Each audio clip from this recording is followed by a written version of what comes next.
ঘুমের ঘোরে বিছানায় প্রস্রাব করে ফেলেছিলেন ৮৫ বছরের মনোহরজি। ভোরবেলায় সেই ভিজে চাদর ধুতে ব্যস্ত ছিলেন তিনি, যেন বৌমা বা ছেলে কিছু টের না পায়। কারণ সবে তো গতকাল বৌমা কাজল নতুন চাদর বিছিয়েছিলেন, আর তখনই স্বামী রবি মানে মনোহরজির ছেলে তাকে ধমক দিয়ে বলেছিলেন, আর যদি একবারও পাপা বিছানায় প্রস্রাব করে আমি পরিষ্কার করব না, দরকার হলে এই বাড়ি ছেড়ে চলে যাব। এই জন্যই তো গতকাল বিকেল থেকে বৌমা ছেলে দুজনে মনোহরজিকে জল পর্যন্ত ঠিকমতো খেতে দেননি, যেন আবার কোনো দুর্ঘটনা না ঘটে।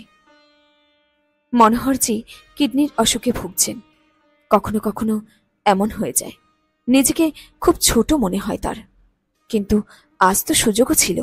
বৌমা গেছেন তার ভাইয়ের বিয়ের বাজারে, ফিরতে দেরি হবে, ভাবলেন ততক্ষণে সব গুছিয়ে ফেলবেন।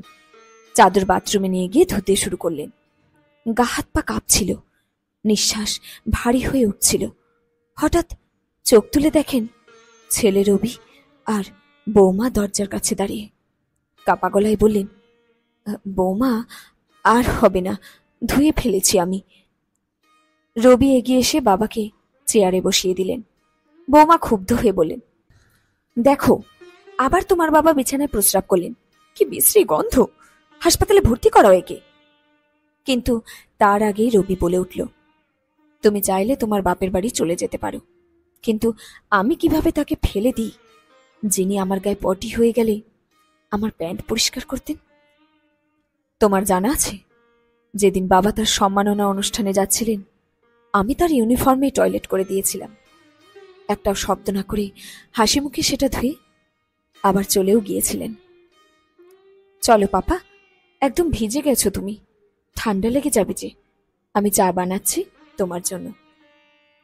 রবি নতুন চাদর এনে বিছানায় বিছিয়ে দিলেন, বাবাকে বসালেন, কাপড় বদলে দিলেন, নিজে হাতে চা বানিয়ে খাওয়ালেন। মনোহরজির কাপা হাত সন্তানের মাথায় আশীর্বাদ দিতে উঠল, চোখে জল, যেটা তিনি নিজের ধুতি দিয়ে বারবার মুছছিলেন। সামনের দেওয়ালে ঝোলানো মৃতা স্ত্রীর ছবি দেখে মনে মনে বললেন, দেখলে বিমলা, তুমি বলেছিলে আমি চলে গেলে কে দেখবে তোমার বুড়োকে, দেখো আমাদের রবি কেমন করে খেয়াল রাখছে তার বাবার। আর দরজার পাশে দাঁড়িয়ে বৌমা চোখের জল ফেলছিলেন, অনুতাপে, নিঃশব্দে। শেষ হলো আজকের গল্প অনুতাপ। গল্পটির লেখক সম্পর্কে আমার জানা নেই, তবে গল্পটি ফেসবুক পেজ থেকে সংগৃহীত হয়েছে। এই গল্পটি শেয়ার করুন, হয়তো এই ছোট্ট প্রয়াস কোনো সন্তানের হৃদয়ে তার বাবা মায়ের প্রতি ভালোবাসা জাগিয়ে তুলতে পারে।